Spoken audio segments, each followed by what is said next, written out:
Hello students, welcome to my YouTube channel exam 321। आज इस video के माध्यम से मैं आपको केमिस्ट्री का सबसे महत्वपूर्ण टॉपिक राउल्ट का नियम वो बताने जा रहा हूँ। राउल्ट का नियम समझने से पहले आपको सबसे पहले द्रव का वाष्प दाब समझना बहुत जरूरी है। द्रव का वाष्प दाब होता क्या है और ये कैसे निकाला जाता है वो समझिए। आइए सबसे पहले द्रव का वाष्प दाब के ऊपर बात करेंगे। द्रव का वाष्प दाब किसी ताप पर द्रव और उसकी वाष्प के मध्य साम्य की अवस्था में वाष्प दाब द्रव का वाष्प दाब कहलाता है। यह तो हुआ परिभाषा के अकॉर्डिंग, लेकिन इसे समझने के लिए आइए मैं आपको एक डायग्राम से समझा देता हूं कि वास्तव में वाष्प दाब कहते किसको है। अब आप जरा ये समझिए, आपने ये एक बर्तन में कोई द्रव लिया, ये कोई इसके अंदर आपने द्रव भर दिया। अब होता क्या है, ये जो द्रव होता है, द्रव के अंदर जो अणु होते हैं उनकी गतिज ऊर्जा अधिक होती है और अधिक गतिज ऊर्जा वाले अणु क्या करते हैं, धीरे धीरे ये वाष्प के रूप में वायुमंडल में ये अणु चले जाते हैं। ये अणु कहां चले जाते हैं, वायुमंडल में वाष्पित होने लगते हैं। समझ में आ गया? फिर समझिए, एक द्रव के अंदर एक बर्तन में आपने द्रव लिया, द्रव के जो अधिक गतिज ऊर्जा वाले अणु होते हैं वो वाष्प के रूप में वायुमंडल में जाते रहते हैं। धीरे धीरे एक स्थिति ऐसी आ जाती है कि ये द्रव खाली होता चला जाता है, वाष्प के रूप में ये अणु कहां चले जाते हैं, वायुमंडल में। लेकिन अगर आप एक बर्तन में विलायक ले लेते हैं, ये कोई आपने विलायक ले लिया, तो विलायक के अणु द्रव के पृष्ठ के ऊपर एकत्रित होते रहते हैं। कब? और इसको आप ढक दीजिए, इसको ढक दीजिए किसी भी बर्तन के द्वारा। तो होता क्या है, ये जो विलायक के अणु होते हैं ये वाष्पित होकर जैसे ही यहां आते हैं ऊपर, द्रव की सतह को छोड़कर ऊपर आते हैं और ताप स्थिर रहना चाहिए। ध्यान रखना, स्थिर ताप, ताप नहीं बदलना चाहिए। स्थिर ताप पर जैसे ही ये अणु ऊपर आते हैं और धीरे धीरे फिर द्रवण की क्रिया द्वारा ये वापस द्रव में आते हैं। फिर समझिए, अणु की गतिज ऊर्जा होने के कारण ये विलायक के अणु जब आपने किसी बर्तन से ढका हुआ है तो ये इसके सतह पर एकत्रित होते रहते हैं और वापस जब गतिज ऊर्जा इनकी बराबर होती है वापस ये द्रव में आने लगते हैं। वापस क्या होता है, द्रव में ही आ जाते हैं। एक स्थिति ऐसी आ जाती है जब द्रव के अणु और विलायक के अणु की गतिज ऊर्जा बराबर हो जाती है। इस स्थिति को हम साम्य अवस्था कहते हैं। तो साम्य अवस्था पे होता क्या है, द्रव का वाष्प दाब और वायुमंडल का वाष्प दाब दोनों बराबर हो जाते हैं। इसी को ही वाष्प दाब कहते हैं। फिर समझिए, देखो, किसी ताप पर, यानी कि ताप निश्चित होना चाहिए, द्रव और उसकी वाष्प, जो द्रव है और इसकी जो वाष्प है के मध्य साम्य की अवस्था आ जाती है। साम्य की अवस्था जब दोनों के गतिज ऊर्जा बराबर हो जाए तो साम्य की अवस्था में ना वाष्प बनेगी ना द्रवण अवस्था होने की, यानी कि दोनों स्थिर हो जाएंगे। के मध्य साम्य अवस्था में जो वाष्प का दाब होता है, जो वाष्प का दाब कहलाता है, उसे ही हम कहते हैं वाष्प दाब। यानी कि होता क्या है कि जो ये द्रव होता है पहले वाष्पन अवस्था क्रिया शुरू होती है और वाष्प बनती है और फिर जो वाष्प है वो द्रवण अवस्था तक वापस द्रव अवस्था में आ जाता है और ये क्रिया तब तक चलते रहता है। द्रव से वाष्प बनती रहती है वाष्पन की क्रिया द्वारा और वाष्पन के बाद द्रवण की क्रिया से वापस द्रव बनता रहता है और एक स्थिति साम्य की अवस्था आ जाएगी जब ये स्थिर हो जाएगी अवस्था, और उस जगह वाष्प का दाब क्या कहलाता है, वाष्प का दाब कहलाता है। इसी को ही कहते हैं वाष्प दाब। आइए अब थोड़ा सा और बातों पे बात करेंगे। वाष्प दाब का आपेक्षिक अवनमन देखिए किसे कहते हैं। यहाँ एक उदाहरण के द्वारा समझाया है। वाष्प दाब का आपेक्षिक अवनमन किसे कहते हैं, किसी द्रव विलायक में कोई अवाष्पशील पदार्थ घोलने पर, क्या है, घोलने पर, अवाष्पशील पदार्थ घोलने पर, ये देखिए अवाष्पशील पदार्थ घोलने पर विलायक का वाष्प दाब कम हो जाता है। किसका वाष्प दाब कम हो जाएगा, विलायक का वाष्प दाब कम हो जाता है अर्थात किसी विलयन का वाष्प दाब शुद्ध विलायक के वाष्प दाब से कम होता है। अब आप जरा इस डायग्राम के द्वारा समझिए। देखिए इसे समझा देता हूं। ये देखिए, ये एक उदाहरण के द्वारा इसको समझिए आप। ये आपने एक बर्तन में क्या लिया है? शुद्ध विलायक लिया है। अब शुद्ध विलायक के जो अणु होते हैं, ये देखिए इसके पृष्ठ पे आ जाते हैं। ताप स्थिर रहना चाहिए, ताप स्थिर रहना चाहिए, और धीरे धीरे वाष्पन की क्रिया जब होती है, ये पृष्ठ को छोड़कर जो बर्तन से आपने ढका हुआ है, ये बेल जार से ढका हुआ है, ये इसके पृष्ठ से टकराकर वापस द्रव में आते रहते हैं। ठीक है ना? और जब आप इसमें कोई अवाष्पशील पदार्थ घोलते हैं, अवाष्पशील पदार्थ जैसे चीनी, नमक, जो वाष्प में नहीं बदलते, जब कोई इसमें अवाष्पशील पदार्थ घोला जाता है तो विलायक का वाष्प दाब कम होने लगता है। किसका? विलायक का वाष्प दाब कम हो जाए। तो ये देखिए, ये बना जब कोई अवाष्पशील पदार्थ आपने इसमें घोला। अब क्या हुआ? देखिए विलायक के अणु के बीच में विलय के अणु भी आ गए।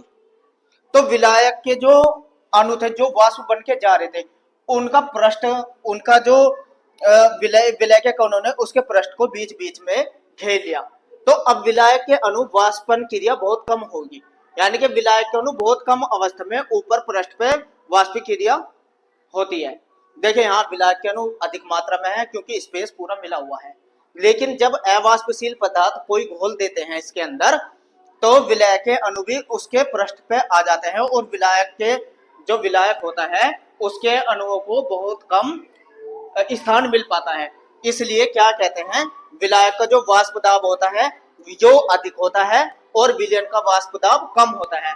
जो वाष्प दाब कम हुआ है इसी को ही कहते हैं वाष्प दाब में आपेक्षिक अवनमन। यही कहलाता है वाष्प दाब में आपेक्षिक अवनमन।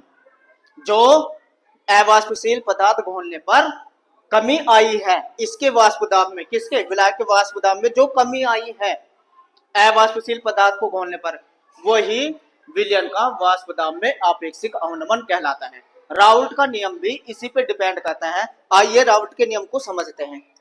राउल्ट का नियम देखिए क्या कहता है।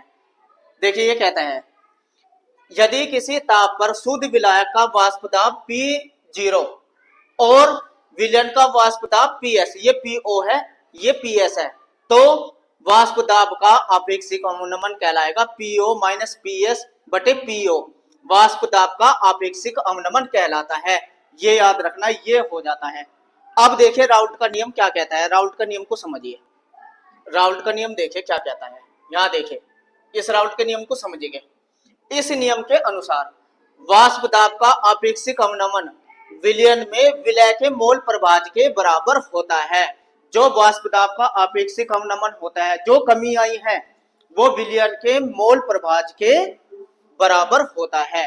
अब विलय के मोल प्रभाज के बराबर होता है। आइए इस बात को समझा देता हूं। अब जरा आप समझिए। अब मैं इसको अच्छे से आपको समझा देता हूं। देखिए आप ये समझिए, ये कोई विलायक है, यानी कि जल है। ये इसके अंदर क्या है? जल है। जब इसमें आपने कोई अवाष्पशील पदार्थ घोल दिया, यानी कि सपोज करो चीनी घोल दी, इसमें ये चीनी घोल दी, तो अब ये बन गया विलयन। क्या बन गया? विलयन। तो इसके विलायक के वाष्प दाब में कुछ कमी आई, आपेक्षिक अवनमन हुआ। तो इसकी जो कमी होती है, जो आपने इसमें विलय पदार्थ क्या है, इसमें चीनी घोली है, तो चीनी के मोल प्रभाज के बराबर हो जाएगा। राउल्ट का नियम ये कहता है कि जो वाष्प दाब में आपेक्षिक अवनमन हुआ, वो जितने चीनी का मोल प्रभाज था उसके बराबर हो जाएगा। अब ये मोल प्रभाज होता क्या है? आपको मोल प्रभाज के बारे में पता होना चाहिए। आपने इसमें क्या घोला? चीनी घोली ना। इस विलयन के अंदर क्या है? चीनी है ना।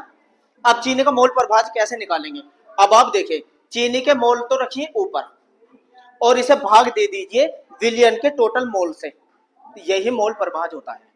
मोल प्रभाज फिर समझिए, चीनी के मोलों को, जो चीनी के मोल है, चीनी के मोल को भाग कर देते हैं विलयन के मोल से। विलयन के मोल इससे भाग कर देते हैं तो यही मोल प्रभाज होता है। इसमें विलय मैंने चीनी ली थी तो इसलिए चीनी के मोल ऊपर रखो और टोटल विलयन में जो मोल है उससे भाग कर दो तो ये मोल प्रभाज निकल कर आ जाएंगे चीनी के। अब मोल कैसे निकालते हैं? अब सवाल तो ये भी है कि मोल आप पे निकालना आता है या नहीं। सबसे पहले आपको मोल के बारे में भी तो पता हो कि मोल निकालते कैसे हैं। आइए मैं मोल भी बता देता हूँ, ये भी मन मन में निकाला जा सकता है। चीनी की कुछ तो मात्रा ली होगी आपने इसमें, 10 ग्राम, 20 ग्राम, 3.42 ग्राम।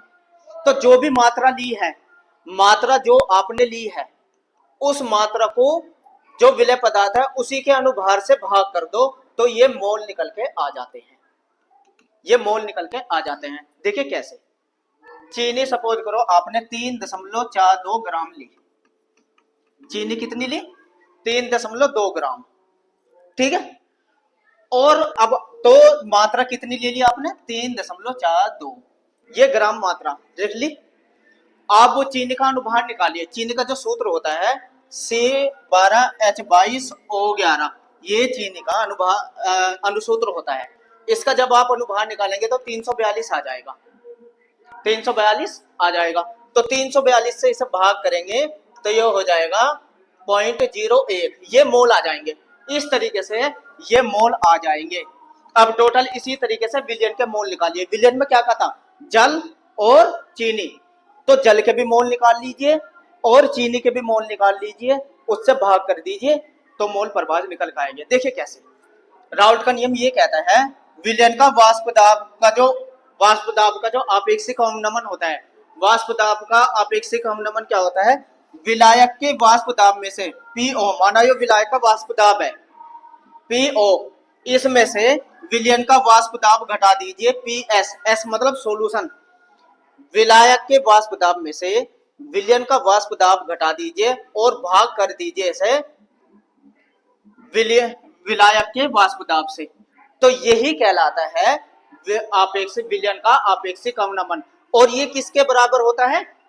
किसके बराबर होता है? विलय के मोल प्रभाज के। विलय कौन था इसमें? मैंने चीनी मानी थी ना।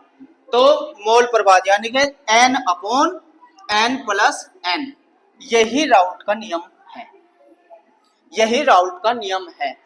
जब आप इसके न्यूमेरिकल आंकिक प्रश्न करेंगे तो इस फार्मूले का उपयोग करते हैं। आपको पता होना चाहिए PO क्या था यहाँ? विलायक का वाष्प, विलायक का वाष्प दाब। और ये PS क्या है? विलयन का वाष्प दाब। विलयन का वाष्प दाब। और N क्या है? विलय के मोल। विलय के मोल। और ये N+N, ये तो विलय के मोल है। ये विलायक यानी कि जल के विलायक के मोल ये होता है। तो इस तरीके से आप राउल्ट का नियम के आधार पर, तो यही तो कहा था राउल्ट के नियम ने कि देखिए क्या कहा था राउल्ट के नियम ने, किसी विलयन का आपेक्षिक अवनमन किसी विलयन का वाष्प दाब का आपेक्षिक अवनमन विलय के मोल प्रभाज के बराबर होता है। तो विलय के मोल प्रभाज ये रे, इसके बराबर है आपेक्षिक अवनमन। ठीक है। अब आप ये जो N है, ये जो N आया इसको भी समझिए। फिर देखिए क्या है, इसको भी समझिए आप। मैं क्या बताने जा रहा हूं इसको देखिए आप। राउल्ट के नियम से आया है PO-PS/PO बराबर N/N+N। ये तो आया है। N की जगह आप मोल कैसे निकालते हैं?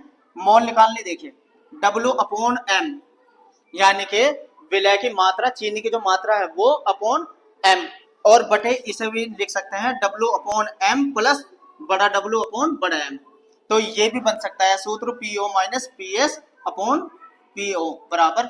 इस सूत्र के इस्तेमाल भी करेंगे कहीं कहीं आंकिक प्रश्न में, जब ग्राम विलय की मात्रा ग्राम में दी हो तब इस सूत्र के द्वारा हम आंकिक प्रश्नों को बहुत आसानी से कर पाएंगे। राउल्ट के नियम की कुछ सीमाएं हैं वो देख लीजिए। राउल्ट के नियम की सीमाएं। नंबर 1, राउल्ट का नियम केवल अवाष्पशील वैद्युत अनवघटों के तनु विलयनों पर लागू होता है। पहली बात, राउल्ट के नियम की सीमाएं बहुत इंपॉर्टेंट है, पूछी जाती है। तो राउल्ट का नियम है केवल अवाष्पशील वैद्युत अनवघट के तनु विलयनों पर लागू होता है। दूसरा बात, राउल्ट का नियम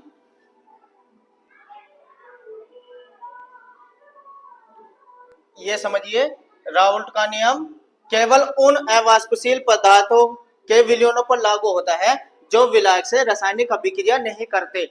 अगर कोई तत्व डाला और वो किसी तत्व से विलयन के किसी भी घटक से अगर क्रिया कर गया, तब भी राउल्ट का नियम लागू नहीं होने का। तो जो आप उसमें अवाष्पशील पदार्थ मिला रहे हैं वो विलायक से क्रिया नहीं करना चाहिए।